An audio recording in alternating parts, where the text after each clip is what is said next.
Welcome to The Counselor's Chair, a podcast brought to you by Traverse Counseling Services. Join us as we explore all things human, mental health, psychology, philosophy, and a few extras. Be sure to check us out on all forms of social media and visit our YouTube channel at The Counselor's Chair.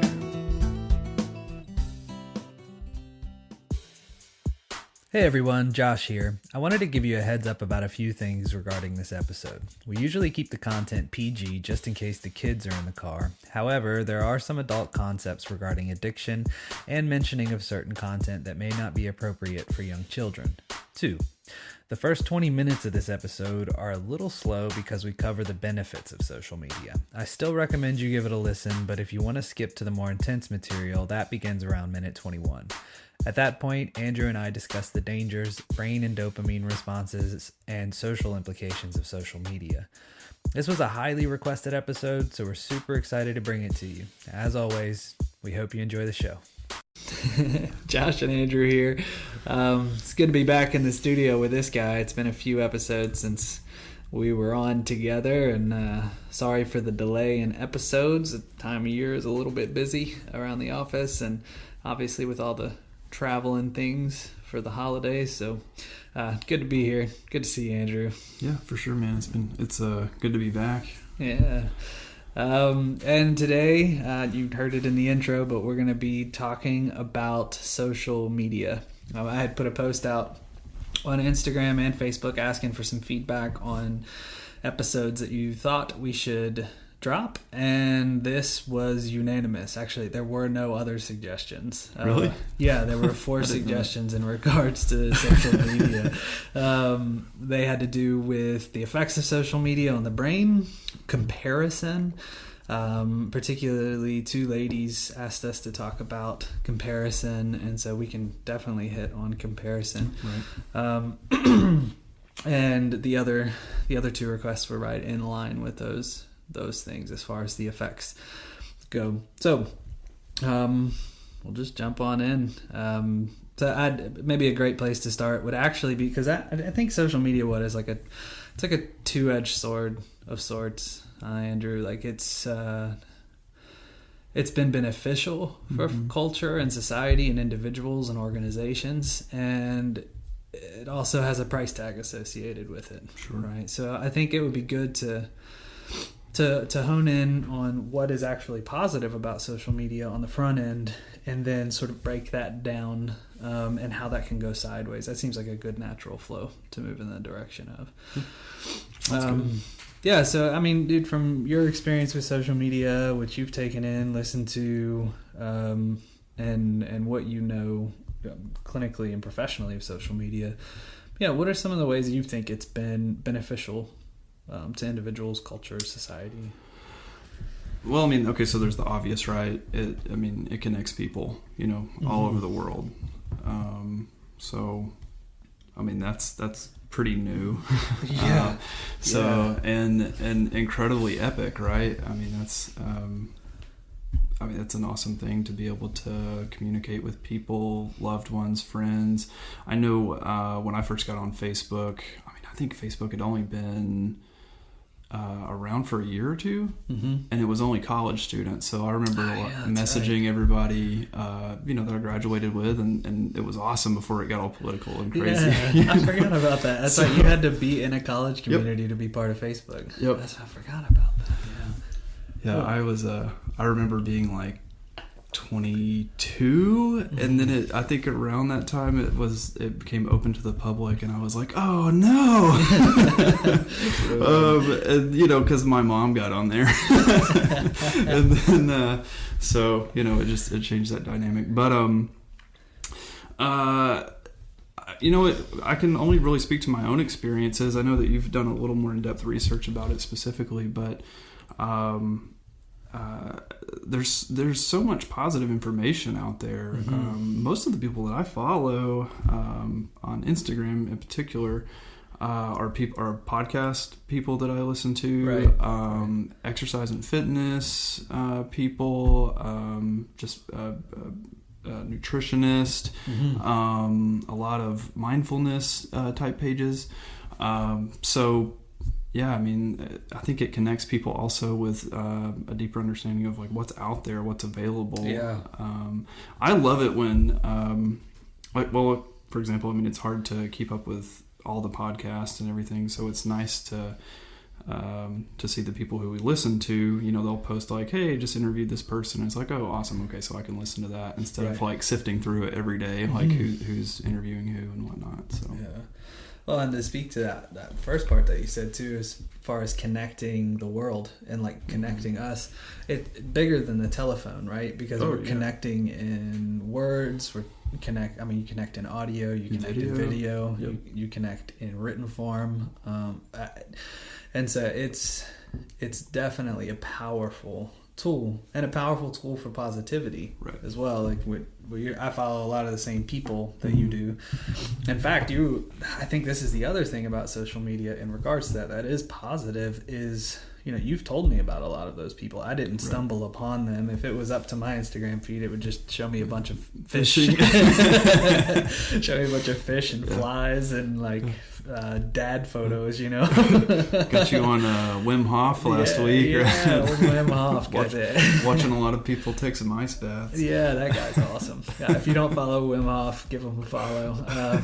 Anyway, so there's a piece of education, right? And I mean, even Traverse, we try and be very specific about what we post instead of just posting random things and trying to get likes or follows. I mean, I could care. I actually manage a good portion of that, and I could care really a less. Though it's good to get feedback.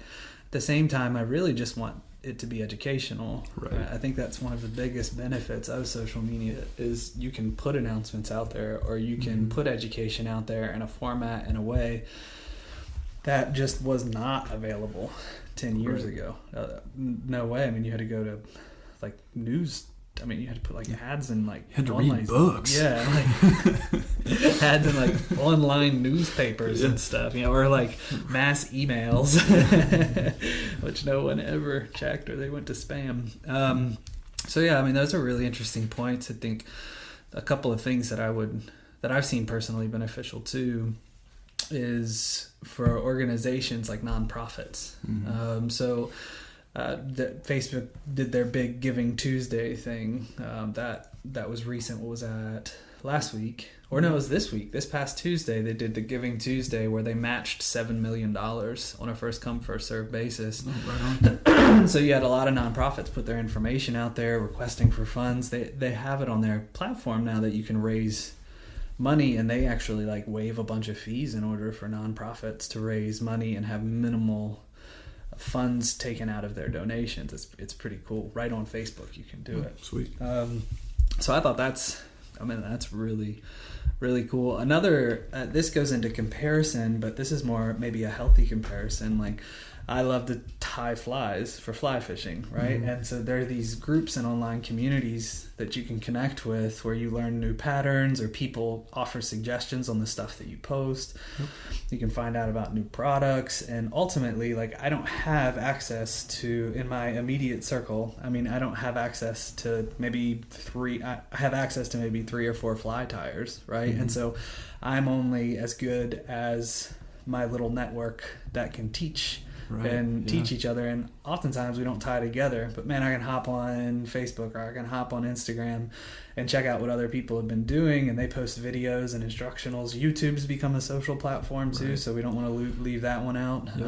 So I can hop on there and like see where I can make improvements on my flies, or learn new tactics and stuff. So I mean, that's really taken like my hobbies to the next level. Right, for sure. And then even in our own industry, looking for trainings, seeing how people are doing mindfulness talks, or what is it, like guided meditations. Like you can look that stuff up. You can see what people on the forefront of your industry are doing in your industry, and strive to be a little bit better, or a little bit tighter with your information. So that, I mean, those are some incredibly beneficial things. I think what we're both saying is that, I mean, it almost like makes us like infinitely more intelligent, because it gives us so much access to so many positive things. Yes. Well, that, and I think about like my family. I live in Chattanooga, Tennessee, and most of my family is in Northern Virginia, and then most of my in-laws are in Louisiana. And so I don't have any immediate family here on my side. We have one aunt that does live. Julia's aunt lives here with some of her family. Yeah. But if social media didn't exist, I wouldn't actually be able to put some like pictures up or like post about what we were doing. You know, to mail copies of your family pictures. Yeah, or do like the family newsletter email. You know what I mean? So it really does give my family and my friends who live, you know, out of town access to our personal lives that they would have if they lived closer, if we lived closer to them. So that's another really cool and positive aspect of it, as long as it's not getting intrusive or being used against you. So yeah, I mean, those are some of the more obvious positives. I would say there's also been some positives in regards to information checking. So let's say you put an idea or a thought out there into the social world, or somebody else does. You're putting your material and thoughts out there to a whole world of knowledge that can correct or people can fact check you. Yeah, fact check you, or you know, you have a big world event happen and you are starting to think that it's going in a certain way, but there's certain aspects and ways you can use social media to fact check your own opinion of what is happening as factual or not factual as some of the information is. And I know there's danger there as well, but I'd say by and at large, like, you have companies, even within my experience of Traverse, like, I don't put things out there into the social media world that I don't feel are true. And if I'm questioning whether they're true or not, I research it because I know I'm going to have an audience that's hitting. And one, I want it to be truthful, but two, like, I have an audience out there that can fact check it. That's for sure. So I think it puts accountability in place for a lot of bigger businesses and individuals. You know, especially in the helping professions and medical professions, and I guess across the board. But so yeah, some accountability. Yeah, it really helps with combat conformity or too much social power. Yeah, with businesses or government. Oh, and you know, it's free. And it is free. It's free to an extent, right? I guess there are way more positives than I thought I would land on in the conversation, but there's an advertising positive too. Again, this can go totally sideways. We're going to talk about the two-edged sword of this. Yeah. But it's an amazing thing that a business or even an individual that's just trying to get a product out there can pay for ads on social media and have their information or their product presented rapidly to an audience. I mean, that type of thing just never existed. You know, back in 15 years ago, you put an ad in a paper, or they were still using like the white pages, you know, and you know, Bob's Plumbing Service can now kick out $20 and hit 3,200 people within a very specific demographic, so that money's not being spent just going out to whoever picks up the paper, right? It's going to the specific feeds of people that live in the area, the age demographic they would like it to go to. And that's an incredible thing for businesses. Sure. And we've definitely, you know, utilized those tools to really narrow down and try and find people even that the algorithms can narrow things down based on postings and find who may be dealing with anxiety and depression based on what they're posting, and actually promote our services on those pages, which is just... I didn't actually know that. Yeah, it's unreal. That's trippy. Yep. And based on like who you follow, if you follow a bunch of counselors, or you've been in... This is the kind of scary part, but Facebook, Google, Instagram, YouTube, they all network together. Google pulls the algorithms from all of those sources, and also shares your information with those sources. So let's say you Googled counselor in Cleveland, Tennessee, right? Well, Facebook knows that you've Googled that now, and it's going to start promoting Traverse counseling services or cycling Traverse counseling services. And I don't even really we don't have to pay for that. Facebook does it automatically. Yep. But if you pay for it, it does it even more frequently, which is why, you might Google, I don't know, wicker basket or something like that. And then you get on Facebook or Instagram and you have like 6 ads for wicker baskets, popping up on your feed. Always fun. And now I think Siri is listening in too. And Siri and what is the one for Google? For Android, I can't remember the name of it. Alexa. Yeah, so Alexa and Siri, I think, listen into conversations if you let them, which I let them. I think it just makes life easier, but they listen in on your conversations, and if you say wicker basket in your conversation or like, I want a wicker basket, man, it's pretty wild. Well, I look forward to getting the ads about wicker baskets. Yeah, I know. Appreciate that. Now that you've said it 3 times, yeah, I think your phone just lit up. So get some good deals on wicker baskets. So yeah, any other positives that you can think of in regards to that? I mean, I feel like there's probably quite a few more. Yeah, there's probably quite yeah, I agree. There's probably quite a few more, but I don't know. Nothing's really coming to mind specifically. Gotcha. What about yourself? Well, I think, and actually, this is kind of cool too. Instagram just added a feature where they work with some third-party apps to where you can actually sell. And Facebook has been doing this for a while. Oh, that's another one. I'll backtrack on that. But Facebook has been doing this for a while, where you can actually sell your products in like an online Instagram store or an online Facebook store. And so, you could have your business opened up into the social media world, which is just, they can make the payment in Instagram. Like it's all right there. It's a pretty cool thing. That made me think of GoFundMe. Yep. Yeah. Which is kind of a cool thing. Yeah. And that's like a social sharing. Mm-hmm. You have business startups and, social funding that is really, really increased. And so I think it's done amazing things for the business world and for the individual, the ease of access to all of those things. Like if you can go on Instagram and it becomes your it becomes your Amazon, it becomes Walmart, it becomes everything all down into one little venue. I mean, that's an ease of access, and you're not going to a bunch of different places to get your stuff. So I think that's certainly beneficial for the individual. And then the other one, like if I want to sell something secondhand, I can hop on Facebook Marketplace. Right on. And yeah, so that it's like all these different add-ons that you can use. That I really do believe that there are some positive aspects to social media. I think it all started with from like my own personal experience. I thought it was just absolutely wild when AIM, like the instant messenger, when it first came out, that you could have a dialogue in real time with somebody on a computer.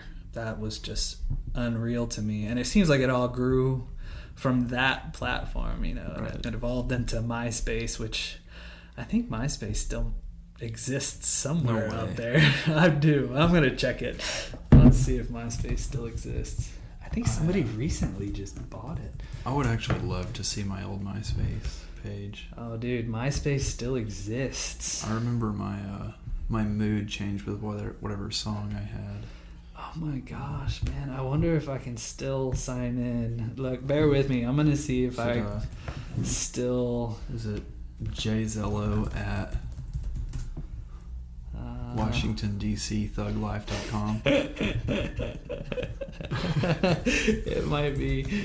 I don't know if that's not the right email. Let's see. I'm going to take a second and just see real quick. Sorry, guys. I can't not do this right now. I'm going to pour some tea. I'm not. You going to the restroom? While you're looking. All right, I can't get in there. That's gonna take. Maybe one more. Let's see. While you're doing that, there's one thing I would like to add. Yeah, go for it.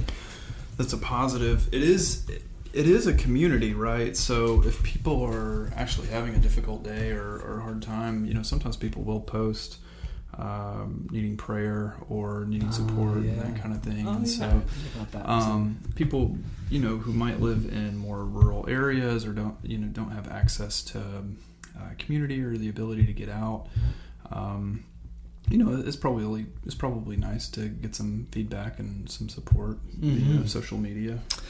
Yeah, well, I'm thinking about a friend recently whose family went through a tough time, and was able to put that information out there and get family help. It's in those real times of need, to have that support come around, and have such quick access to be able to let people know in real time what's going on. So, yeah, certainly. It's certainly a double-edged sword, and all of the things that we're talking about, I think, have another edge to them in which they can become unhealthy. Sure. And we spent about 20 minutes here talking about the positives, and that's not really what everyone asked for, but I thought it would be really important to talk about those things specifically before we start getting into the unhealthy ranges of it, because social media isn't just going to go away.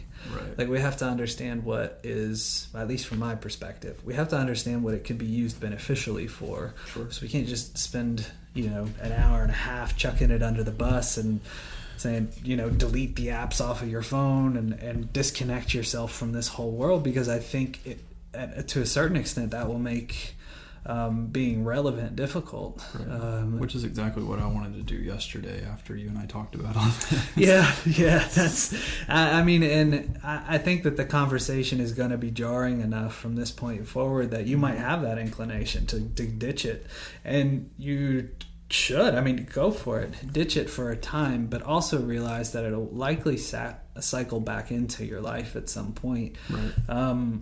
I think social media, once artificial intelligence becomes maximized, or once it starts developing to higher levels than what it already is, social media will be the primary platform for information. Now that's my musings of it, and as far as that's concerned, I think it'll all morph as well, and you'll be able to probably wear some sort of glasses or have some sort of contacts in which you could engage with people in virtual reality in regards to your social media accounts. It'd be interesting to see what that comes to. So I don't know that disconnecting yourself from the concepts of social media just because you're fearful of some of the things that we talk about, and you should be fearful of them because they're very real and they're active in your brain. Andrew and I were having a conversation last night about a video that I did that's going to come out probably before you listen to this podcast. That talks about dopamine, which is a neurotransmitter in your brain. It's responsible for pleasure and reward, and also for some other functions in the brain. But the amount of dopamine that gets released into your brain and the effects of that over and over and over again, one of the statistics that's sort of staggering is that you touch or tap or pick up or engage with your phone, and this is counting like text messaging taps and all of that. If most people in America use their phone between 2 and 4 hours a day. If you're in that 2 to 4 hour range, you're touching, tapping, or interacting with your phone in the vicinity of about 2,600 times, which is mind-boggling. It's almost disturbing. Yeah, and if with, let's say, with each 100 or 200 taps, you have a dopamine release in your brain that is noticeable. That's kind of impressive. I mean, you've taken 26 hits of dopamine in 2 to 4 hours, which it's not going to be like hitting cocaine every time, right? But if it's a small increment and it's 26 of them, that compounds into something that could mirror. I mean, if you were to have a dopamine release at the same as those 26 things all at one time, those 26 hits all at one time, it probably would be something close to what a cocaine hit is. So kind of wild to think about, like each day, if microdosing cocaine. Yeah, right. So like each day you have a hit of cocaine through your phone. If I was to sit down with someone and they're like, yeah, I just use cocaine once a day. And I use it every day, once a day. And I say, well, what's the trajectory for that 3 years from now? And they're like, I'll still just be using it once a day. It's like, no, man, that's not how it works. That's not how our brain works. So in regards to social media and dopamine, we desire more and more and more. I've never met anybody who's been on social media for a certain amount of time, let's say over a year, and they say to me, yeah, I desire less of this stuff proactively. Like, you know what I mean? I desire less now, thank you. Yeah. Well, and that's hopefully what we can do, is kind of bring our brains back, reel them in a little bit. But yeah, let's jump into some of that stuff. So we talked about the positives and how it can be beneficial, but let's get into some nitty gritty. So Andrew, like what do you think, for you personally, but also for the people in your lives, like what do you think social media is primarily used for? Ranting. Not for me. What do you I've mean? never done a social media rant, but when I get on, I think the reason that I get off the fastest is when I just see rant after rant. Yeah. Obviously, that's usually on Facebook. But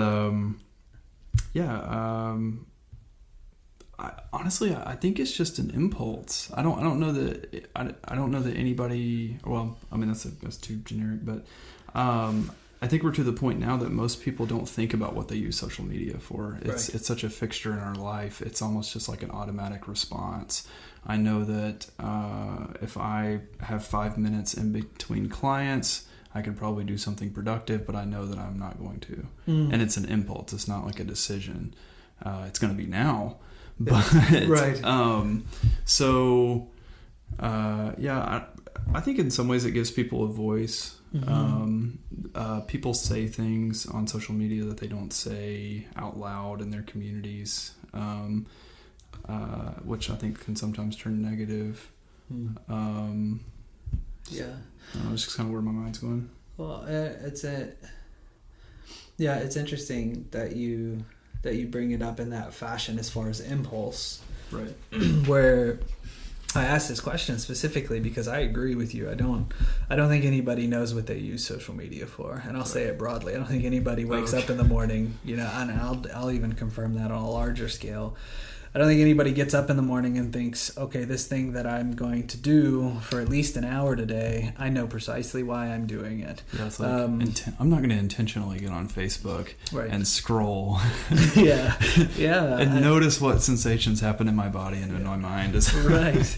It's not something we think about. And I think if we did think about it, it's a really helpful place to start. Like, what do you use social media for? If you're listening to this, ask yourself that question. Most likely it's going to be precisely what Andrew just said, which is, well, I don't really know. I just do it.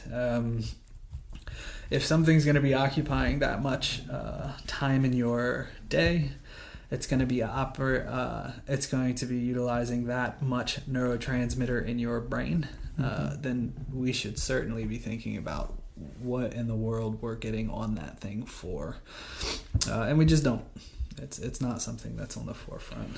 Well, and we create our own little universes in each social media platform. So, I mean, you can go like political, right? So if you like certain pages that are, aligned with your political views, like you said, just with the algorithm, you're going to get flooded with that content, with videos and advertisement, and you're probably going to follow people that align with your political views. And so it's just like I want to say eye candy, but I know that's the wrong. Well, eye candy, you could translate that to clickbait, I guess is what I'm trying to say. Well, and ultimately it's affirming. Right.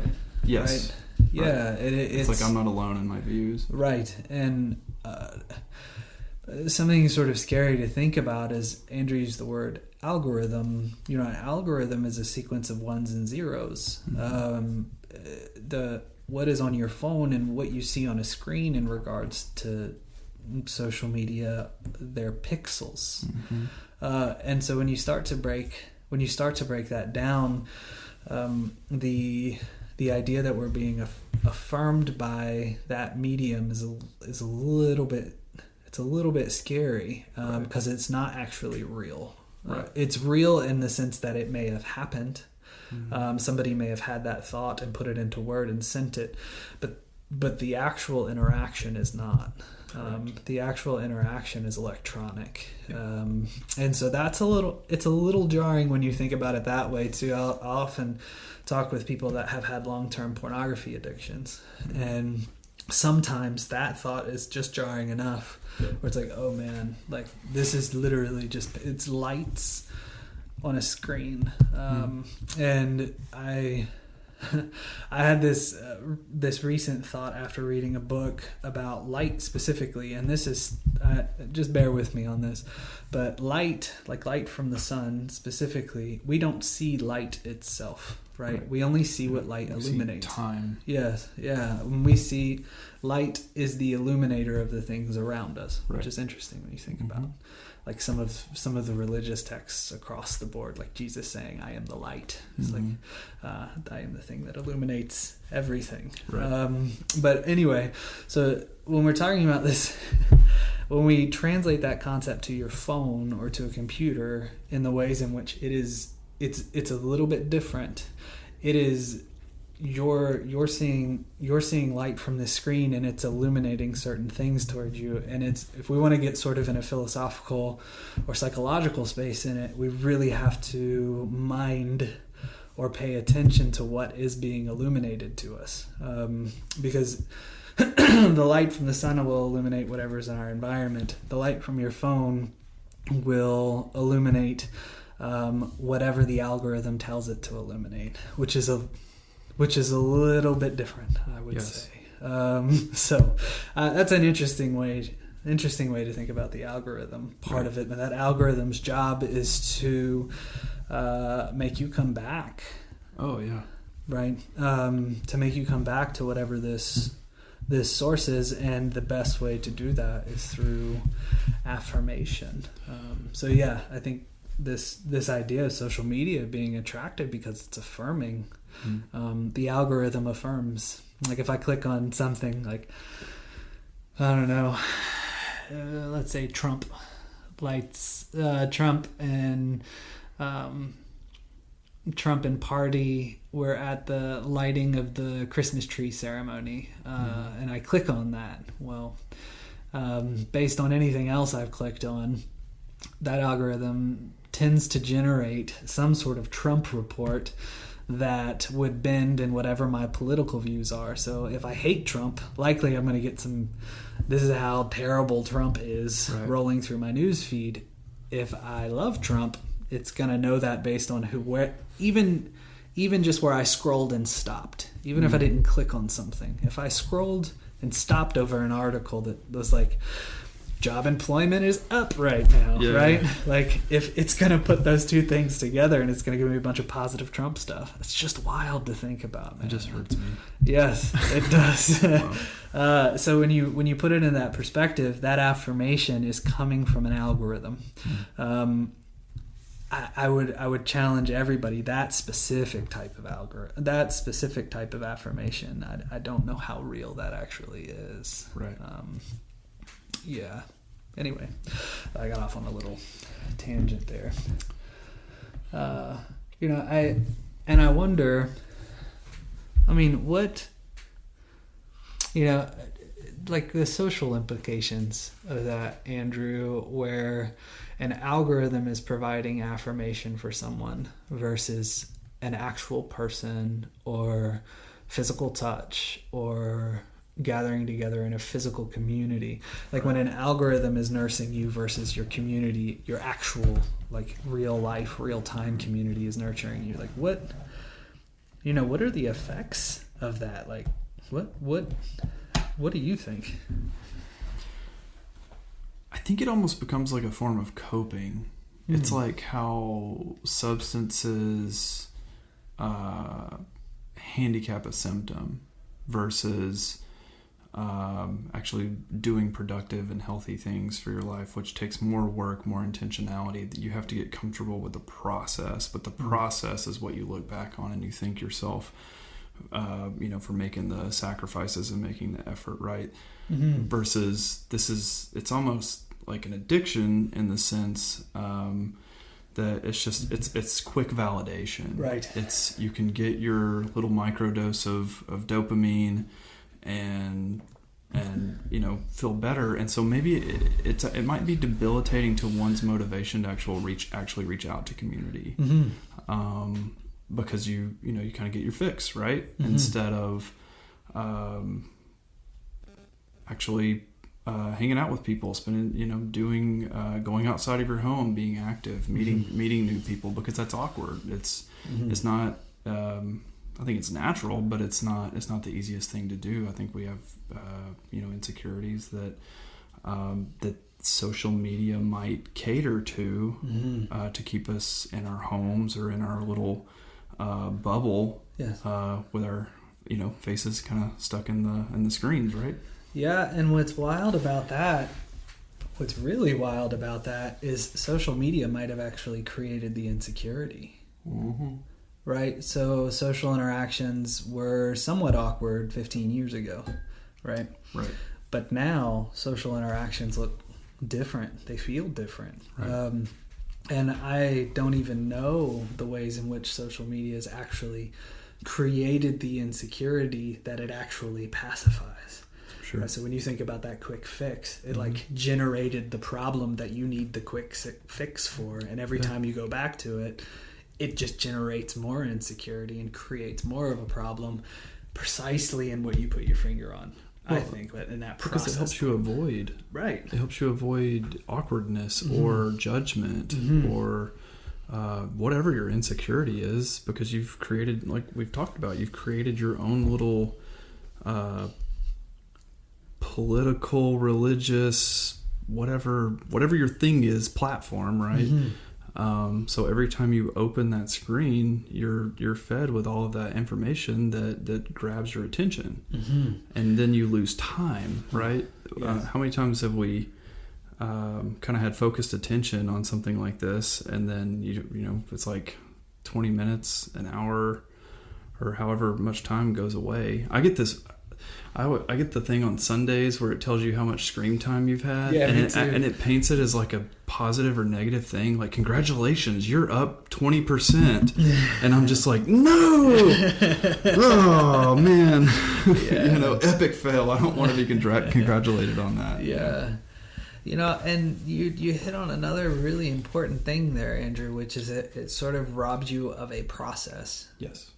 Right, it robs you of a process of having to navigate views and problems within yourself that you actually have to address, and that process is actually really important for facing the difficulties of life. Yeah. Right, social media becomes a checkout versus actually engaging with the life that is immediately in front of you and the boredom that is immediately in front of you. Yes. Right. I think it naturally it starts to play in, we're talking about social media sort of broadly, and I think we're going to hone in on it more and more specifically with, let's say, Twitter, Instagram, Facebook, TikTok, and what's another one? What is the one where you can Snapchat? Let's go with those, right? So it's pretty much in all of those, there's a way for your audience to give you feedback. So we've been talking about social media broadly, and using social media as a sort of world that is affirming to you. Right. And it can also be a world that is challenging, but by and at large, it winds up being affirming or giving you information that you didn't actually have to search for. Right. So let's go specifically into likes, though. and then I think we'll go into followers. Okay. So what do you think the role of a like is for yourself, for people in general? Like, what does a like do when somebody thumbs up on Facebook or loves your photo in Instagram or retweets or likes your tweet in Twitter? I'm pretty sure that's still a thing. You know, what do you think the role of that is? Personally, this is a difficult question for me because I don't care. Nice. But I mean, I would assume for people, when I say I don't care, I never post anything. Mm-hmm. I rarely, I think I might do maybe an annual post. Oh, that's interesting. So you don't really post anything to social media. Not so really. the time you spend on social media is watching other people's lives. Yeah. Oh man, you just messed me up. Thank you for that. Right. No, it's a fascinating thing because I don't really post a lot either. And so when you said that, I was like, oh, God, like I do the same. I really am similar. I post maybe twice a month. Sure. But anyway, yeah, go ahead. I'm sorry. So I assume for someone who is like a daily poster, right? So like I said, I follow a lot of like fitness, and I mean generally the fitness and the nutrition people that I follow, that's their business. So it's free marketing for them to do a daily post at least. Right.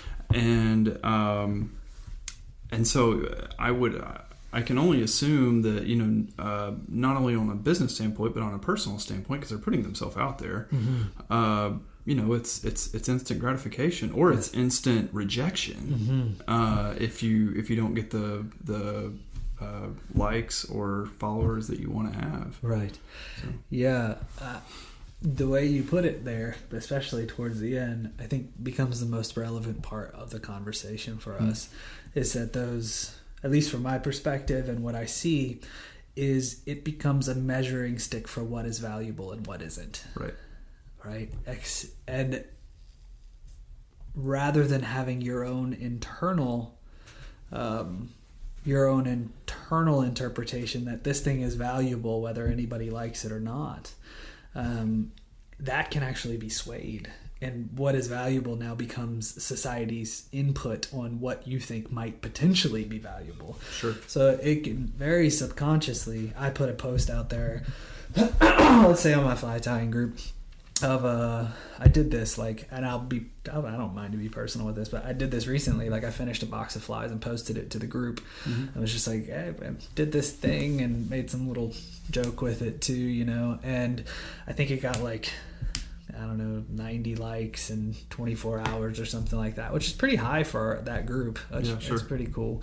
Considering most of the fly fishermen in the world are above 50. Yeah, I know, right? So I that, and there were a bunch of comments on it, and I posted something else in that too, and there was a lot of dialogue around it. I didn't expect it to be, but I could feel in myself this sort of thing rise of like, okay, I thought that was cool, so it really, like, it must be to get that kind of traction. Sure, right? yeah. And so it's not just like affirming to the little world that you want to create. It becomes value specific. It's not just an affirmation of you or an affirmation of information or things that you like. Sure. It helps you determine whether you want it to or not. Likes help you determine whether something's valuable. So you can also look at it this way. If you pull up, let's say you come across a podcaster's page, right? You're on, you do podcasts, or a health fitness guy or a health fitness lady, and they have, 1,000 posts, and they have like 200 followers, and they follow like 10,000 people. Right. And you open their first post, and there's like 10 to 12 likes. Right. Then you go to a different fitness person's page, and they have 20K followers, and they're following like 100 people, right? Yeah. And right, all their photos have like between 1,000 to 3,000 likes. Right. In your mind, and you may do your best to temper this in the moment, but I would argue that it's not I don't think you can contend with it adequately. It's like, there is going to be value associated with the higher likes, more followers, Yeah, for sure. and the more tracked account, like an account that has more traction than this other account that doesn't have as much traction. Right. So you're immediately valuing something or someone, a product or a person, based on what you're seeing in their likes as well. So it's not just this value determinator for your own content, but when you're looking at the content of something else, I think it also causes you this sort of internal value building platform, which is kind of scary too, especially if it's all an algorithm that's feeding it to you. So you're essentially on the back half, the algorithm giving you the fitness coach, right? So it's not giving you the likes or anything like that. But anyway, yeah, that's sort of my thoughts on that too. Is it helps determine value, which I don't think is a great thing. If something's valuable to you, let it be valuable to you, whether other people like it or not. Do you think it kind of it can generate like a narcissism over time? Mm-hmm. Well, I would like for those types of pages where they're getting that much feedback, like they kind of start to drink their own Kool-Aid, like you know what I mean? Yeah, man. I would say definitely. I mean, if on that end, if you're getting a ton of positive feedback and a ton of likes, I think the natural inclination is for you to think that you're doing something right. Whether you're actually doing something right or not needs to be determined by other factors than social media likes. And so if you start drinking your own Kool-Aid, I mean, I could totally see the potential for narcissism. I could also see it in the opposite direction, where maybe somebody is doing something right. Somebody's doing something very good. Not getting the following. Yeah, they're not getting the traction. They're not getting the following, and so they may think, "Oh man, what I'm doing is not, valuable or worth it." What about people who maybe tamper with their own ethics to get more likes? So what they're posting, certain, like we'll say like body image type stuff. So like what they're like, one post might not get a lot of likes, but then if they go more risque or more provocative or whatever, like might get more likes. Yeah. Well, I guess it's scary at that point, right? Where you bend your own ethics to a place that seems like it's more valuable to society than if your ethics stood alone on their own within yourself. And I'm not saying that your social environment shouldn't give you that feedback. You need the feedback of your social environment. The problem is when it's 10,000 people you don't really know. Right? And so they don't know you. They don't know your ethic. They don't care about you. Right. Yeah. This looks good, or you look good in this photo, so I like it. And that may further what you're talking about, that inclination to bend your ethics and do more posts like that, even though that was already on the line of what was ethically responsible for you or not. That's that dopamine stuff too, right? So we want more likes. The like gives us the dopamine. I talk about this in this little blurb that I did. We're releasing a thing called Think About It, guys. It's like a video series that I hope to put out every couple of weeks that accents an important part of living. And the research that I did showed that the Facebook and Instagram algorithms specifically, that they utilize a system in which they withhold your likes to keep you in a sort of limbo stage. And that's like casinos figured this out a long time ago, where you pull a slot and you watch numbers roll, and there's that build up, and there's going to be a result because you pulled the lever. Right? You don't know what the result is. There may be nothing. You may win nothing, or you may win something, but they're gonna let it build for you to have time for your brain's dopamine receptors to actually engage. And then you get the outcome, and it's either disappointment or it's reward. Now, social media is actually doing the same exact thing. And that every time you pick up your phone and you open the app, there's a chance that you could have a notification. Or now notifications are on the actual app on your phone, on your home screens. And so you can just pick up your phone and turn it. Like I picked up my phone just now and I have an Instagram notification and a text notification, right? They took the step out in which you actually have to press on the app. Wow. Now all you have to do on an iPhone is tilt the screen up towards you. You don't have to press a button. Right. You don't have to do anything. You just tilt the screen up to you. And that right there, they removed part of the process and made it predictable. Mm-hmm. So you're in complete control of picking up and turning your phone, but you're not in control of what the phone is going to show you. Right. And so it's just like a slot machine. Just like a slot machine. You're almost guaranteed there'll be something on it, but you don't know what it's going to be. And so that is literally the system. That is literally the process that causes dopamine to move more rapidly in your brain between synapses and create that feeling of good. And so when we look at that, you say you don't even need the like at that point. We just need the notification.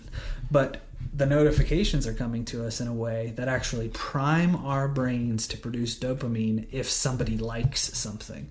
So the like or the comment is the reward that causes the dopamine to start moving in the brain. So you can think about it this way, that the delay or the time between you picking up your phone and setting it down and the time between picking up again, if let's say it's you pick up your phone every 10 minutes, your brain learns that pattern. Right.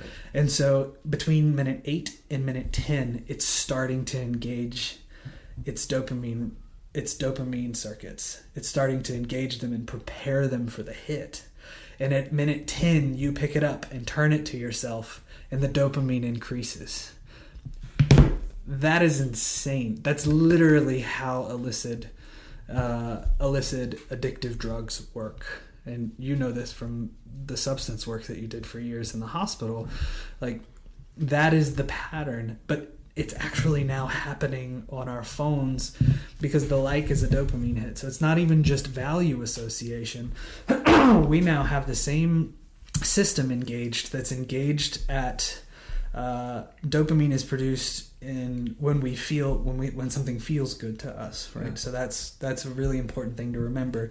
So the top two natural producers, so within ourselves, within our abilities, if we put in natural things in our body, the top 2 producers of dopamine are sex and food. And specifically, you can fact check this, but I'm 99.9% sure that it's chocolate and red meat that are the top 2 producers of dopamine that are natural. Like if you're obviously cocaine is going to increase that, or methamphetamine is going to increase that. But so when you're thinking about this, consider that the system that's being engaged is the system that is also responsible for the moments in which you feel the best. And that's why we want to come back to the phone. You know, there's a study is recently done, and I cited, and I can put the information too in the podcast link for everybody with the link, so you don't think I'm just spewing random information. Like, these are cited studies. So this one's from Harvard, that 73% of its participants experienced symptoms of a panic attack if they misplaced their phone. So your natural reaction may be this. Okay, and I really want to challenge this. Do a mind activity with me. Your natural reaction may be this. Well, it's an $800 phone, right? So of course I'm going to be worried if I misplaced it. Right. I want to challenge you. I want to challenge you there. I want you to think about this more from an addictive or an addiction side of things. This is something that you interact with up to 2 to 4 hours a day, this phone. This is something you touch on average 2,600 times in a day. Okay, this is something that causes your brain to produce dopamine, the same neurotransmitter that is produced or increased when you have sex, when you have an orgasm. You're not having a panic attack when you lose your phone because it's worth money. And I'll put it into perspective. All right, so as you can tell from my coughing and clearing of throat, I wasn't feeling the best in this episode. I hardly ever do this, but I'm actually going to add an edit here because my thoughts came out way fuzzier the first time that I said this. So, here's the challenge. If someone addicted to methamphetamine lost $800 worth of the drug, the financial aspect may be part of the worry, but the primary anxious response is going to be concerned with where the next hit of dopamine is coming from. Likewise, your phone is both the paraphernalia and the quote-unquote drug all within the same device. Regarding this panic from not having our phones, both consciously and subconsciously, I suspect we're having similar, though less intense, panic. But I would say that those panic attacks, and really this study shows that as well, that those sort of panic-induced symptoms are actually because your brain isn't going to get what it needs for the next 24 hours, which is sort of disturbing when you think about it. The whole time you're talking, I'm thinking about dating. Well, everything you're saying is like how I describe to couples to go back to what it was like when they were dating. The build up, the excitement, the anticipation, the fact that you're thinking about the other person when you're not together. There's a curiosity. It's like every time you meet, there's like it's new and fresh. And what are you going to talk about? What are you going to learn from that person? What are they going to want to know from you? Like they want to know something from you. You want to know something from them. You want to know if they're crazy or not. Right. They're asking you about your life. That feels really good. You're asking them about their life. That feels really good to them. And then you part ways, but then you call them, you text them, you think about them, you go to sleep. Anyway, you know what I'm saying? There's the interaction, and then there's the anticipation and waiting period until you get to see that person again. And so it's really sad to me to think that these things are tapping into such primal parts of our brain that create such intense bonds, that honestly like creates life, right? Because I mean, again, everything that you were saying, it's just like, oh my gosh, this is what I talk to people about, going back to the roots of a relationship, right.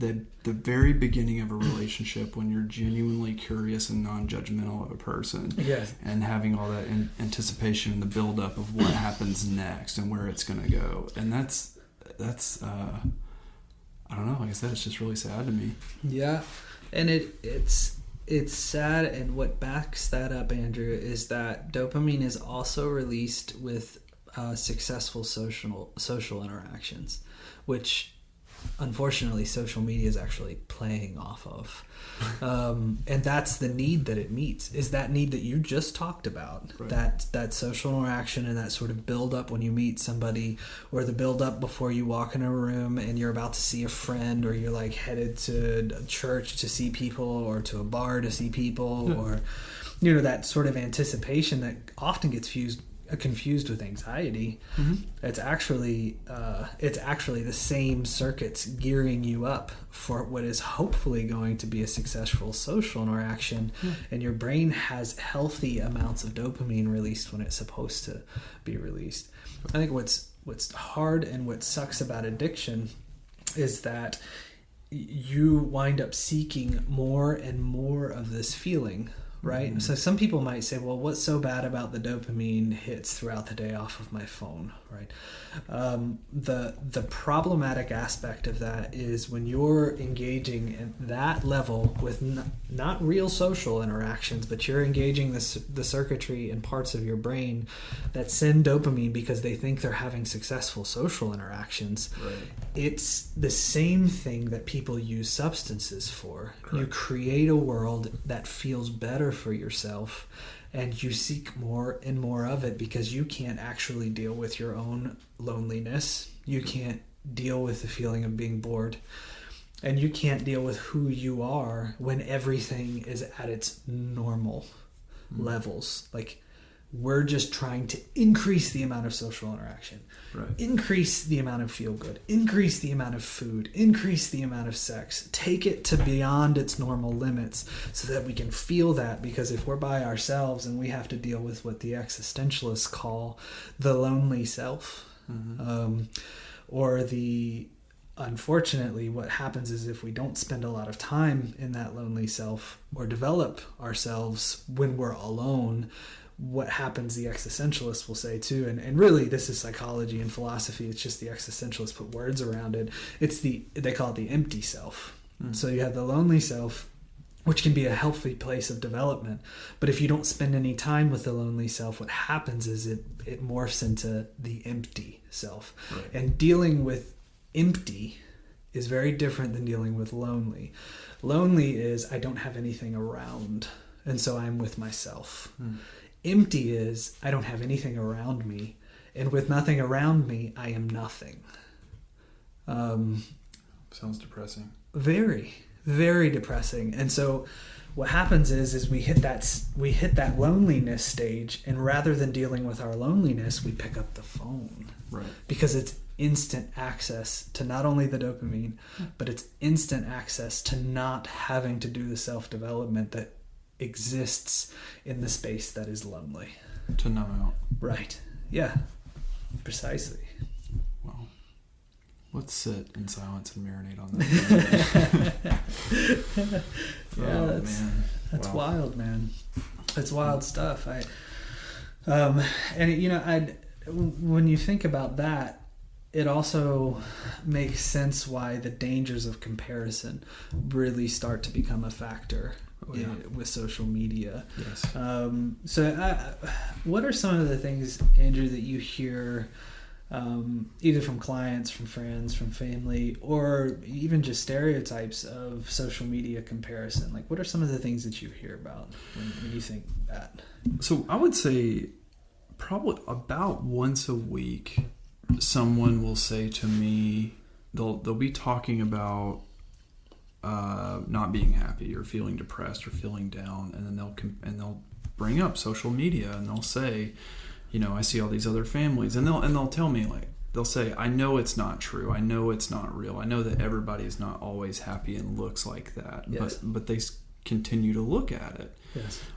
They're basically, it's like people know that it's almost like pornography in the sense that it's not real life. Right. I saw a funny meme one time where it was like the typical fall family photo, but on each person it said how much their outfit costs that they're only going to wear for that photo. And then also it was like the dad is actually disgruntled and the mom's on the verge of a panic attack, and the kids are in 30 seconds from now this kid's about to freak out. Yeah. And but that's real, but nobody takes pictures of that, right? Yeah, right. Nobody posts it. Yeah. Well, okay, yeah. From being in from having my own family, the first 15 pictures were showing right, and then there was that one where everybody like happened to look at the camera at the right time. Right. It's like the unicorn picture. My sister is a professional photographer. She does a lot of portraits for families and stuff. Mm-hmm. And I wonder how many like outtake photos she has of like utter chaos in between. 2/3 of them. I should text her. Oh, that's funny.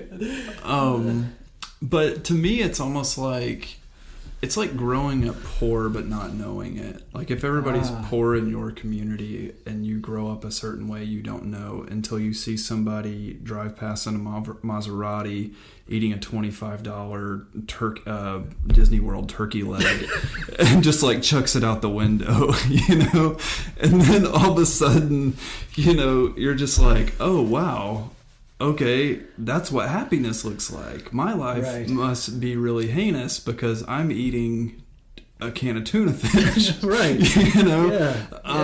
And so, it's depressing when you start to compare yourself and start to think, well, everybody else is happy and I'm the only one that's sad. Mm-hmm. And to add to that, I mean, everything that we've been talking about, you go back to your social media account for that comfort. Uh-huh. And the only legitimate comfort you're going to get is from actual human interaction and community and support and people to be like, to lift you up and to support you and to celebrate with you and suffer with you and grieve with you. Yes. And you just can't get that total. I mean, you can, like, I have a client, she is she's pretty chronically ill, and she's part of a support group of other people who have her disease, and like that's awesome.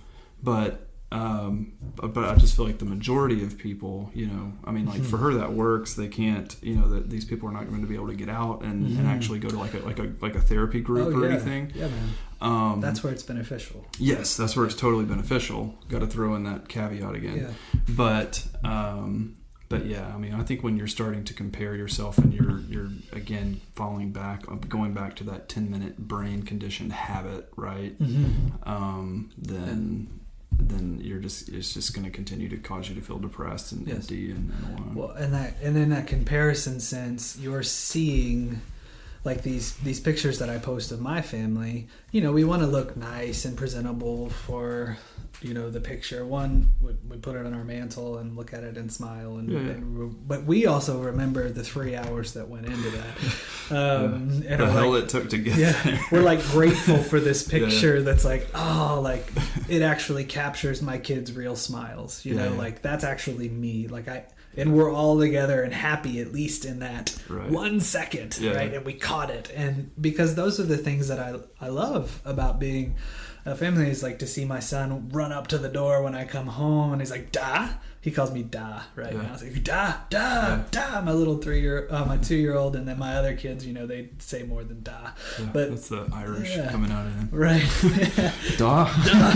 I like to capture that smile and to share it is a beautiful thing. But what I don't think any of us think about is that will, without context, which when you're in a relationship with somebody in real life, you understand the context. Like you and I are really close friends.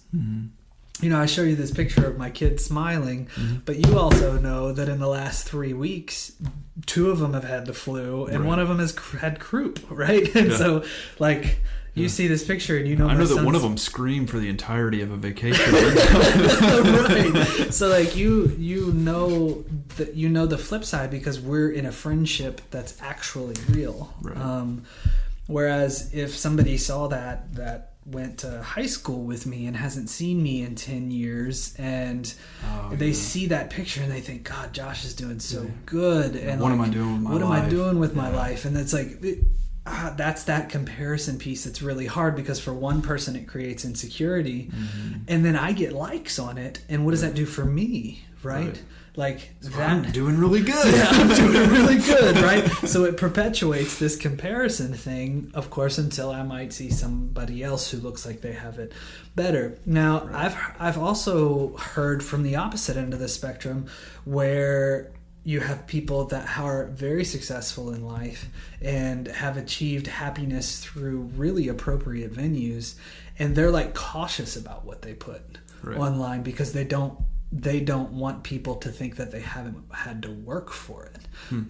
They don't like that. And I think that that's also a problem in regards to comparison.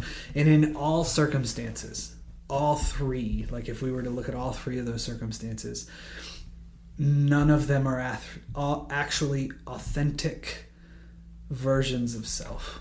Right. They are glimpses. Right. And so you have no context when you're talking about comparison, and that's the danger. Yeah. I think there's even more danger in some of the accounts that I've randomly come across where you can actually, and I don't want to like judge here, but there are certain things that like you can tell that this business or this person has posted this thing just to get attention on this one thing, so like shock value, right? Or clickbait. And when you look at that, it's the opposite of authentic. It's intended to cause a reaction from you so that you react to their page, so that Google maps their SEOs and says, oh yeah, they had 10,000 comments on their Instagram account, so we're going to bump them up 3 places when people search for, you know, tacos in Chattanooga, right? So it's like that's the antithesis of authentic, in my opinion. And so if you're comparing to those accounts,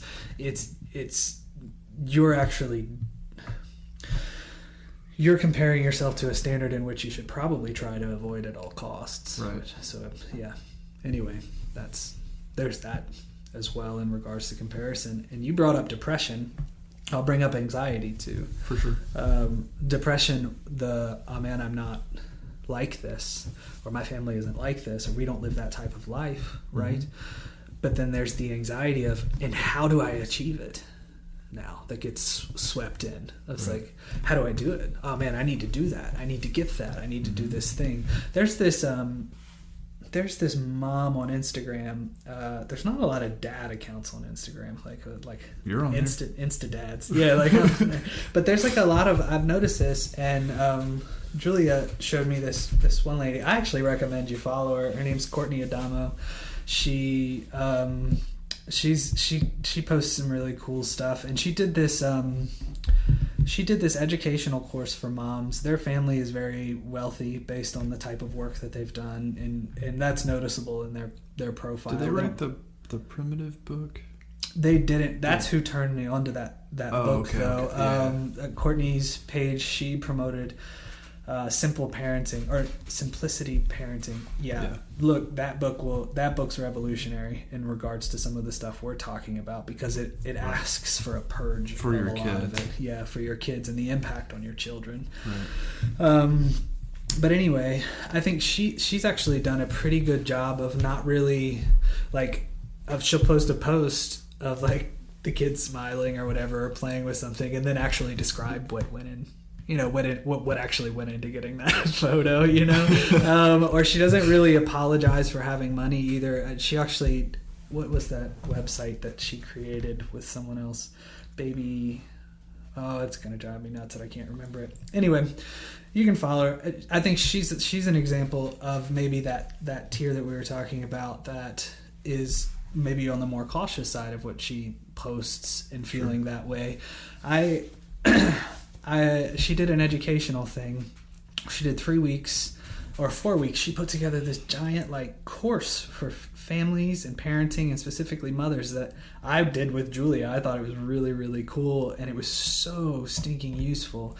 And I just happened to Google the course one day, and a string of articles came out about how Courtney Adamo, entitled, rich, white woman, charges, because she charged a little bit for the course. She put a ton of work into it, though. It's she should have. I don't think she charged enough, but there was this ridicule of, right. She has this perfect life. Why does she need to feed off of middle class whatever? It is that narrative. It just winds up creating these insecurities across the board, and then you don't even know who to look to as a role model, right? Sure. So it all becomes very confusing. Sorry, I got off on it.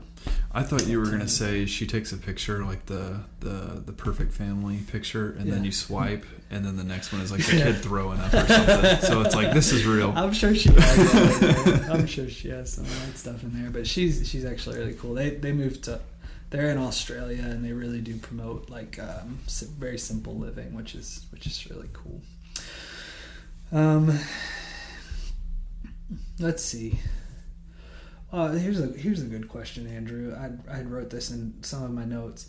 So, how do you feel like social media impacts our ability to interact with each other when we're actually in person? Do you remember this, when you would talk to somebody on a messenger or Facebook, or you text them a bunch, or for now it's now people use Tinder and dating apps, and you go rapid texting back and forth or emailing, and then you sit down to meet with the person, and what happens? What are your thoughts on social media's impacts on our ability to actually connect in person, real time with somebody? Right.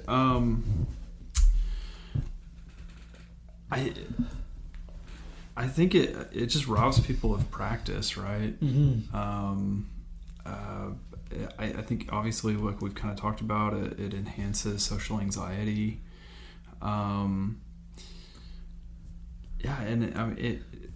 So one of the main things is, so even when people are together, people are always on their phone. Mm-hmm. So I'll even do couples counseling, and somebody will, check email or text during the session, and I'll have to say hey, yeah, is this is this like a glimpse of what goes on at home? Like, you guys really aren't facing each other. You're on your phone and you're looking at the bookshelf and that kind of thing. So Yeah.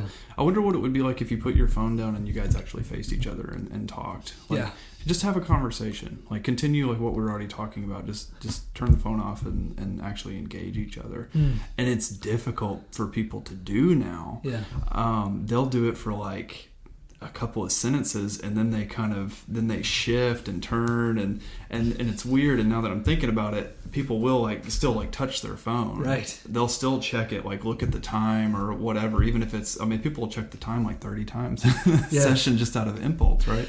And I would say that it's actually the attempt to pacify the anxiety of the moment course. with dopamine. So like they're checking the time on their phone, quote unquote. But what it's doing is it's actually hitting that dopamine. Yep. It's hitting that dopamine receptor feed in your brain, and you're attempting to get a hit of something that will help you relax with the discomfort of the moment. Right. So it's not even avoidance. Right. It's medicating. Wow. Yeah. And so, yeah, you're right. In an interaction with somebody, there's a bunch of mini medication dosaging happening unless you put your phone away. And I agree as far as, you know, what happens is when you're behind a screen and you're interacting with pixels, it's very different than having to look at a person. Yeah, and be vulnerable. Right. And be honest. Yes. Right. This is what I talked about in, I think, that relationship podcast, where humans are like, we walk upright with our soft tissue facing forward, and nothing in front of us to stop someone from doing serious damage to our body if they're if we're facing them. Right. Whereas like an animal, they walk on all fours, and most of their vital organs are actually protected by the ground. Right. We have to face someone to actually be known and to be recognized as, oh, that's Andrew. I know you, I'd know you at a distance because we've been friends with each other. But if I just met you, I would need to see that it was your face to know it was you. Right. So to even be known physically, Yep. someone has to make eye contact with the front of your body, Yep. instantly creating a sense of vulnerability in you. So that at its very core level isn't happening on text. You're not having to manage the anxiety of knowing whether the person is a threat or not. And I think that's what it all comes down to, is on social media and in texting, you can't get an accurate perception as to if someone is a threat or is a safe person to be around. Right. And so you get in a social interaction with them, and you've had this safe interaction through social media and a phone, but now you're in front of the person and you have to figure out whether they're safe or not, yet you've gone into half of your life already with them. It's changing our primal instincts. Right. Yep. Yep. It is wild. That's wild to think about. Yeah, so I think it does have a negative impact on our social interactions in person. Well, and you can't... It's really difficult to kind of actually read between the lines of what somebody's legitimately saying through a message that you're reading. Sure. I mean, how many times have we all misinterpreted yeah. a text message? Oh, you know, and plus somebody might actually say something that they're legitimately trying to convey, and then later they're confronted about it in person. Yes. And then they'll say, "Well, I didn't mean it like that." Right. Right. Yes. So, you know, somebody might actually have kind of a cry for help, or actually try to say something to a partner, but again, in person, they're not doing it. You know, they'll be like, "Oh, well, that's not what I meant. You read into that wrong." Yeah. Man. Yeah, it's a lot of miscommunication can wind up happening that way. And then misevaluation. Like you've misevaluated the person, or they've misevaluated you, and you sit down in front of them, and it's totally. Yeah. It's crazy to me how many couples and families text in the same house. Yes. My clinical response to that is don't do that. Don't do it. Stop. Be in the same room. Put the phones down. Yeah. Talk. Sure. and especially times like, maybe I'm kind of getting into other territory, but I mean, just throwing it out, just especially like if you're eating dinner together, sharing a meal, not checking email and yes, that kind of thing. Well, I think we're naturally starting to get in that situation. We're starting to naturally move into, okay, so what do we do about it? Right. Like, there's one thing I want to hit on before we move into that's what we do about it, and I would be remiss if I didn't do this. The impacts of social media on those who have been diagnosed with serious mental illnesses. And so I'm thinking specifically bipolar disorder and borderline personality disorder, and maybe histrionic as well. Maybe general anxiety disorder for sure. The anxiety disorders. I'm going to walk through those four, or actually I'm going to walk through three of those four really quick. So with generalized anxiety disorder, if you've been diagnosed with this or you have it, I don't need to explain it. And if you haven't been diagnosed with it, you can look it up. But I think social media, especially the algorithms in social media, are detrimental to GAD. Detrimental. Because what happens is you click on a link that is catastrophic, and the algorithm starts feeding you catastrophic news and polarized news. And chances that your kid is going to die in a car accident, or this is how you should buckle the seatbelt, or it starts giving you these suggested articles and putting people on your page and pictures on your page, and these sex trafficking, right? Yeah, now, people, everybody's going to come and kidnap your kid, right? And I think that's pretty detrimental to the anxiety and OC, like the GAD and obsessive compulsive disorder. So, I would recommend that. We'll talk about what to do about it. You can apply the what to do's in any situation, but I don't want to leave these things out because I think it's really important, especially with our platform. Like, it's really important to address those specific things. So with the anxiety side of things, you really have to be careful. If your algorithm is producing a ton of worrisome things, you might want to restart your account altogether, or you might need to just take a substantial break from social media altogether, or only go to one place for a source of news. NPR doesn't really do that polarized everybody's going to die or everybody's going to live thing. They're pretty good for that. Podcasts are actually good for that too. A lot of because they're not sponsored by, well, some of them are sponsored, but they're sponsored by like things that don't really dictate their content very much generally. Well, it's usually like a subscription and they get a kickback or whatever. Right. So in regards to borderline personality disorder, I caution in regards to social media and my clients who utilize social media. What happens is with the intense mood swings, what you might find, particularly if you're feeling very lonely, is that you'll download Tinder, or you'll download one of the apps that gives you immediate sexual or relational validation, and you wind up getting into sexting conversations, or you wind up, unfortunately, it's not good coping in regards to borderline personality disorder, because you wind up getting into territory where people will take advantage of you, and as they take advantage of you, you experience the validation that you want in regards to that, and that's a really unhealthy pattern. So if you know your own diagnosis and you know what you struggle with there, you really have to be careful with certain types of social media in regards to that. Same with manic episodes in regards to bipolar disorder. If you know you're hitting a manic episode, or you feel hypomanic, or you feel like you're going into that direction, delete Amazon off your phone, delete Instagram. Have some sort of protocol for yourself in regards to social media, because you might wind up saying things that are very manic online that you would regret 2 weeks later. You might wind up purchasing things. You might wind up reaching out to old contacts while you're in a committed relationship. There's some inherent dangers there that I think, we talked about these other dangers that I think blanket apply everywhere. But I think with these disorders specifically, there's sort of a unique thing that I've seen clinically that happens in regards to social media. And it's almost like all the negatives we talk about go steroidal, Right. Anyway, feel free to throw anything into that, Andrew. I think you said it very well. Okay. Cool. Awesome. So what do we do about it? Well, I just dropped my phone because I made some notes about what to do about it. Maybe we should Google it. Actually, what if we take a quick break, Andrew? Take a quick break and come back and talk about what to do about it. Would that be all right?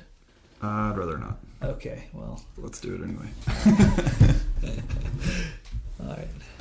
All right, while we're taking a break, I just wanted to take a second to let you know about Traverse Counseling Services. Andrew and I are both counselors at Traverse. I own Traverse Counseling Services. We have an amazing staff, an amazing lineup of services at our offices, both in Chattanooga, Cleveland, Tennessee, and also Benton, Tennessee. So if you have any questions about our services, feel free to give our offices a call, or you can check us out online. We have a great social media presence. We have a great website where you can find out a ton of information about our services. We also have a blog up where you can check out some information that we put out on a pretty regular basis. So just wanted to let you know what we have out there, and we'll get back to it. All right. Takes us right into what do we do about it. I mean, it makes such subconscious creeps into our everyday lives, and dare I say, makes us feel important sometimes too. That kind of goes to some of what we talked about. But I don't know. You took some notes here, Andrew. I have some mental notes too. Cool. What do we do about responsibly using social media? It looks like a drink responsibly billboard, So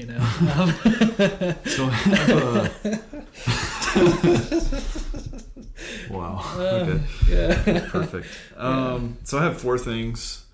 The first is basically just don't expect it to fill voids in your life. Mm-hmm.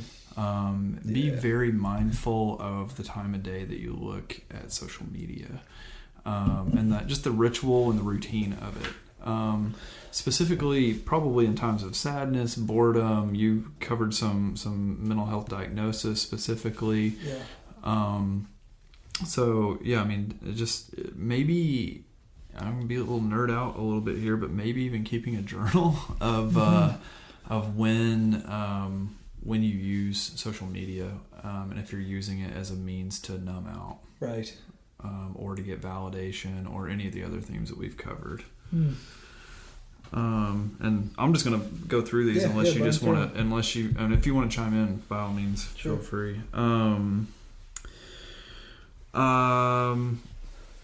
So let's see. The other one is schedule times to look at social media. Mm-hmm. So do it intentionally, and don't do it as just an automatic response or just a metacognitive response. Right. Yeah, I mean, just plan it. This is on your lunch break. That's when you if you eat lunch alone or something like that, that's when you eat your salad or whatever, or your fried chicken and mashed potatoes, and and then intentionally look at social media instead of just periodically looking at it between clients like I do.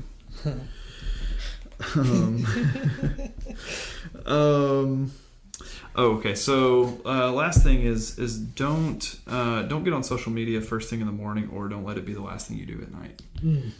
First thing in the morning, I think it kind of creates clutter brain. It's sensory overload. I think it just kind of jump starts us probably in the wrong light, especially if, again, like your social media accounts is like 10 ways to a better you, right? And so then I'll like immediately you're like, oh, I don't do those things, or maybe I do that, but I don't need to do that, and I need to do this and this, or like, again, like the political bandwagon or what have you, right? It's not always positive, so it might not be the best way to start your day. And also, I mean, everything that we do throughout the day, how we think, how we eat, what our rituals are, the people we interact with, all that changes our brain chemistry. So if you do the same thing over and over and over and over again, it's going to alter your brain chemistry to have an automatic response. So, I mean, if you're used to just waking up and looking at social media, it could have a very adverse reaction that could set a really negative tone for your day. Mm-hmm. And then in the evening, I would say don't do it because it's just going to cause insomnia. With you were talking about the pixels and the light and everything. Yes. Most of you probably heard about the blue light effect, where watching TV, checking social media, checking email, anything like that, anything on a screen is going to tell your brain that it's daytime and it's time to be awake. It's too much stimuli. So probably the best thing to do is if you have a partner, like maybe talk to them. Yes, have a conversation. Have a dialogue. That would be cool. You have kids, read them a story. Yeah. I don't know. Read a book. I mean, yeah. Read a book. Listen to a podcast. Listen to a podcast. Well, that might require. Oh yeah, that's true. Dang it, it's so ingrained. So, but yeah, so those were just those are some of my thoughts. That's good stuff, man.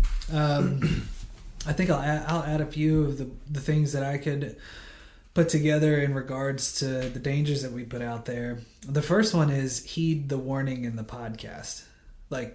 So the natural inclination is going to be to end this podcast and your brain's going to want to forget about it. I'm just going to draw some generalities here, and you can prove them wrong if you'd like to. But in about an hour, this is going to be the last thing you're thinking about, because when you're addicted to something, your brain and your body tries to push the dangers of that substance out of consciousness, out of conscious awareness. And so in an hour from now, you're not going to be thinking about this, when in reality, it probably should be the thing that we're all thinking about an hour from now. And I hope that I'm thinking about an hour from now after I spoke about all of it. Right. Hear the warning and let it be legitimate. I think that's the first thing I offer you. Let it be jarring. Let it be sort of shocking. Do some research on it. Don't research it in social media, though. Do a good firm Wikipedia. With it tomorrow. Do a good firm Wikipedia search. No, I'm just kidding. Now you can go to things like the APA, the American Psychological Association. You can go to websites like Harvard's Graduate Studies. You can go to the MIT Graduate Studies websites. You can see a lot of the research that's being done. Zapolsky does a lot of good research on this. You can go to some of the podcasters that talk about this. I mean, you dropped this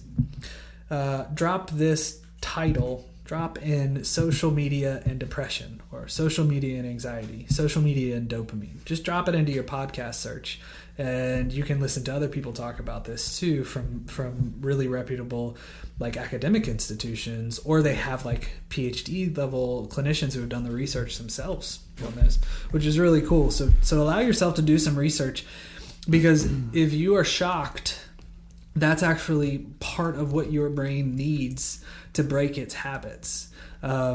Not shamed, but shocked. Shame sort of perpetuates the cycle, unfortunately. Right. Yep. But shock, oh my gosh, I haven't been living a real life. I've been spending 2 to 6 hours of my day in another world that isn't my current actual world. Pixels are lighting up on a screen and showing me a world which doesn't actually exist if my phone is on sleep. Yep. And if the computer is just in the off position, that world is not actually present with you. So right. Allow that to sink in. That would be my first piece of advice. The second one, put a small basket in your home somewhere in which, as soon as you walk through the door, you place the phone in the basket and you don't touch it for 2 hours. It puts the phone in the basket. Yes, right. Yes. You bring it in, and everybody, as they walk through the doors, if your kids are old enough to have phones, if you have phones, put them in the basket and don't touch them for 2 hours. You don't need the phone. The phone doesn't need you. You are not the Secretary of Defense. Right. Right. Now, You can put the notifications on if you'd like. In other words, like you can have your phone on so you know that something's happening on your phone. And so you know, well, maybe at the 2-hour mark, I should check that because, I had a phone call come in, or I could hear a text ding, and that might be family. I have a sick relative, things like that. So I might want to check it at the end of that 2-hour mark. But my initial challenge to you, if you need to build up to that, that's fine. And you might have to build up to it based on the amount of dopamine that your phone releases into your brain on a daily basis. But phone, tablets, computers, 2-hour hiatus as soon as you walk into the door. What are the things that you can do if during that 2-hour hiatus? And from what I could tell, Andrew, and when I do this, because it's a personal recommendation, right. What I can tell is that you will and you won't notice. What you're going to notice is the times in which you would have picked up your phone, because your brain's going to say, check your phone. And you're going to be like, oh, where's my phone? And you'll remember, oh, it's in the basket. Right.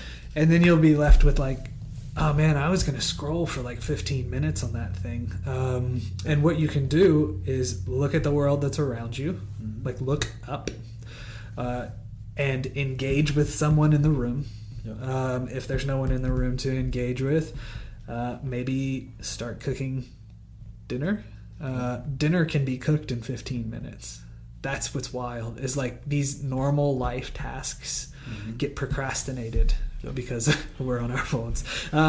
Or we get really stressed as a family. It's like, oh man, I don't want to cook dinner, right? But we've spent 45 minutes on the phone scrolling through social media randomly at random times over the last 2 hours. We could have had a 4-course meal cooked in 45 minutes. Right. So do normal tasks. Allow yourself to do those things. You could also body scan and see if you're actually feeling anxious, and then that might be why you want your phone, or you're feeling depressed, and you can engage some healthy coping skills for that, which would be awesome. If you have kids, they see you pick up your phone. Unfortunately, I think that I don't see how a child couldn't think that the phone is more important than them. Ooh. I don't know how they couldn't draw that conclusion. Right. They don't have the life experience to know that, mom or dad's been at work all day and they're on their phone right now. So where does that leave me? Right. So play with your children, like rough and tumble play with your children. Right. There's awesome research that shows it's great for their brain development. You can read a child's book in 15 to 20 minutes. You've scrolled through your phone 15 to 20 minutes. You can literally read a whole entire child's book in that amount of time. Right. Sit down and do a puzzle. Play. My son loves chess. He's always asking me if I can play chess, which I think it's awesome that he knows how to play chess. Cool. Yeah. So he schools me. It's incredible. He's taking little classes, so he knows classic moves and stuff. No way. Yeah, he kicks my butt. Oh my gosh. Yeah, he already outfishes me like crazy. I'm trying to play chess with the little guy. My son's 8 years old, by the way. Just so going on 65 in wisdom. We went fishing today in a little pond, a neighbor's pond behind the house, and he caught 15, 20 fish. It was fun. It was really fun. Anyway, but that's another great example. Like, when you're unfortunately, okay, so this is one thing we didn't talk about. With that high release of dopamine in your body, there's actually a hard crash. We didn't talk about that. Yeah. So if you're feeling anxiety and depression, it could be because you've been stimulated so much throughout your day that you're actually crashing in the afternoon. And you're withdrawing. Right. And so you may not feel motivated. Like, we have this pond in our neighbor's yard. My son loves to fish. I might not feel in that moment because I've used social media all day. I get to that moment in my day and I feel anxious and depressed, or I just feel exhausted and I don't want to take him out. The less you use social media, I think the more energy you're going to have. For sure. Honestly. And so you could do something positive and productive with your energy. So yeah, that's the benefit of putting the thing in the basket. Put it somewhere and leave it there. Don't charge it within arm's reach. So when you're going to bed and you put your phone on to charge, like charge it across the room, particularly if you use it as an alarm. If you don't use it as an alarm, charge it in a laundry room, charge it in the living room, charge it in the kitchen, charge it somewhere else. Don't have it within arm's reach of you.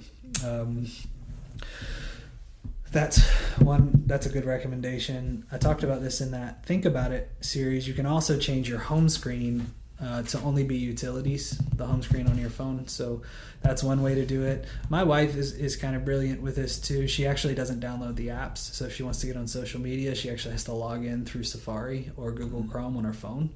So it makes an extra step. It makes it a little more difficult. And you might be less likely to do that if you have to type in your email and your password every time to access it. So that's kind of cool. Good way of thinking about it. So those are some practical things in regards to phone usage. Responsible social media usage. I like Andrew's suggestion about the amount of time. Unfollow things and unsubscribe from things and unsubscribe from people in groups that are promoting anxiety, depression, and comparison in your life. Right. Unsubscribe from them. You can do that. So that's one thing you can do. When you post responsibly.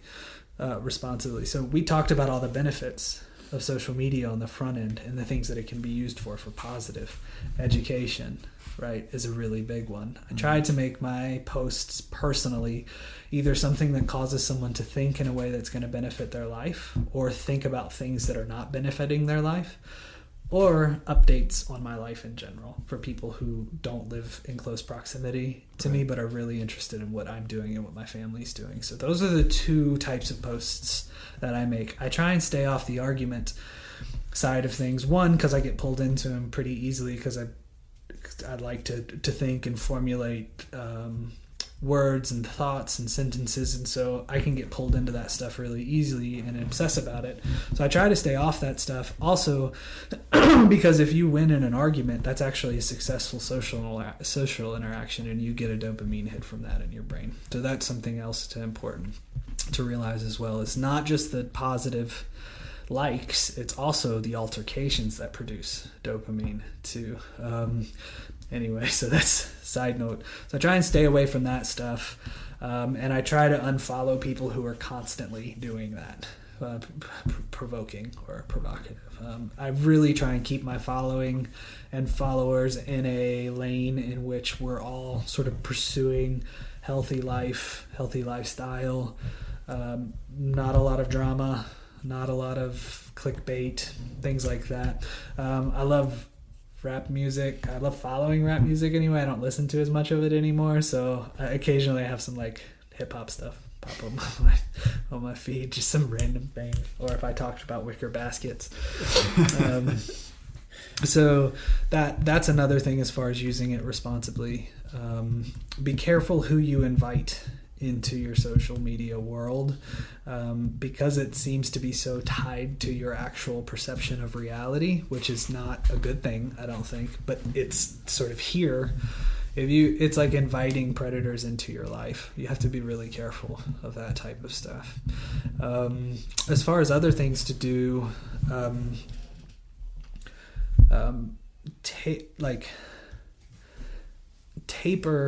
try and taper yourself off to where you can go a whole entire week without social media, and this is probably the best recommendation I can give you.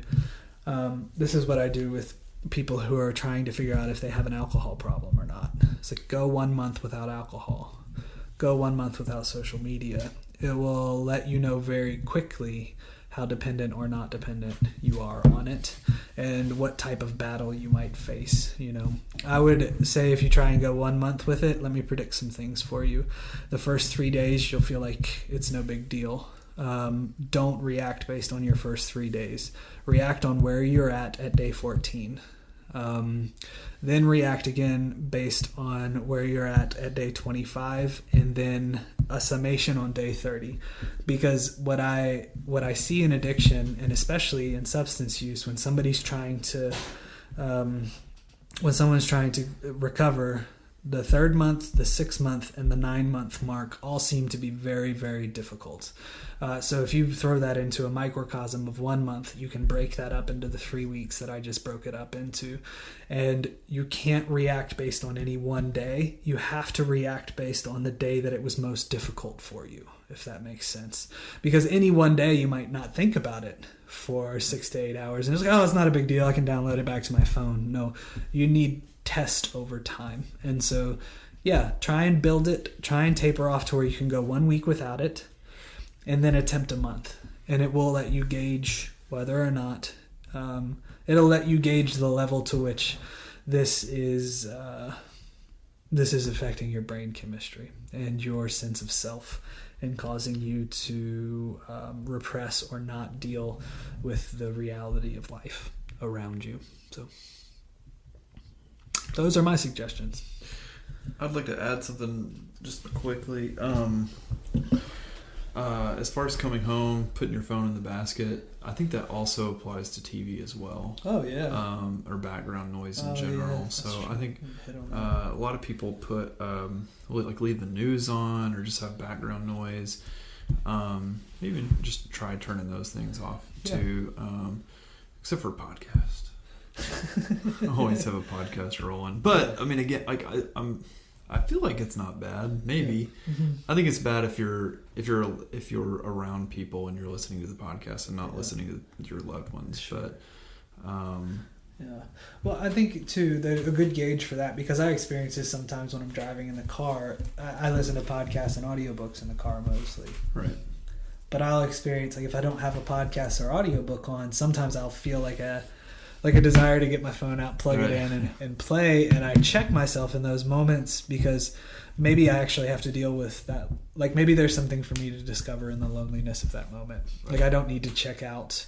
And because learning something and educating yourself can also be a checkout, right? True. And so just because it's positive doesn't mean that it's something that can't be used for avoidance. Right, so, for sure. Yeah, so it's not bad. I don't think it's bad to have a podcast rolling, but if you find yourself anxious without one rolling, that's when you should maybe pay attention to what's going on. Yeah, cool. Man, what a good discussion. We went for it. Anything else you want to throw in there, man? No, that was my last thought. Just don't leave CNN or Fox News on. Oh God. Yeah. don't wake up with that and go to bed with it, because I don't even know. That's one thing. I don't have cable, but I know people who do that. Yeah. I don't know how they do it. We didn't really. Stress me out. Maybe we should follow this podcast up. Maybe we could follow it up on you're keen on social psychology, Andrew. Yeah. Maybe we can follow up this with a meet and bring in the media side. Oh, totally. Of social media into social psychology, right? Oh, because that would have taken probably a whole nother hour and a half to talk about. We talked about the relational side of it. We didn't even hit really on the media side of it. I hit some on it in the beginning with businesses. Right. We didn't talk about how, like, Facebook could make an ad appear in your feed 100 times that's paid for by a politician. Yep. And sway your vote. Yep. Right. We didn't talk about that.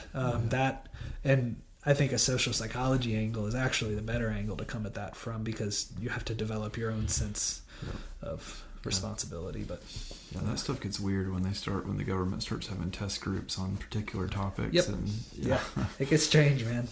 Yeah. And we can do it. Yeah, and we're definitely. I don't want to make anybody think we're like conspiracy based here. That's just actually reality. Like that's actually happening, and so. Sure. I'm not one to talk about any more of it than I just did, but I certainly am apt to talk about your own personal identity development outside of media influence, right? So that's, I think, would be really helpful to focus in on. So maybe next time, maybe that's what we'll follow up with. That'd be awesome. I know you were talking about wanting to do an episode on social psychology, so yeah, of course, I love it. Cool. All right, guys. Well, guys and gals, y'all, everyone, yins. We will We'll holler at you later. Bless your heart from Tennessee. There it is. All right, see you. You have been listening to The Counselor's Chair, sponsored by Traverse Counseling Services. For more information, visit our website at www.traversecounselingservices.com or email us at contact@infotraverse.com. Thank you again for listening, and we hope you'll join us next time. This podcast was recorded and produced by Josh Zello.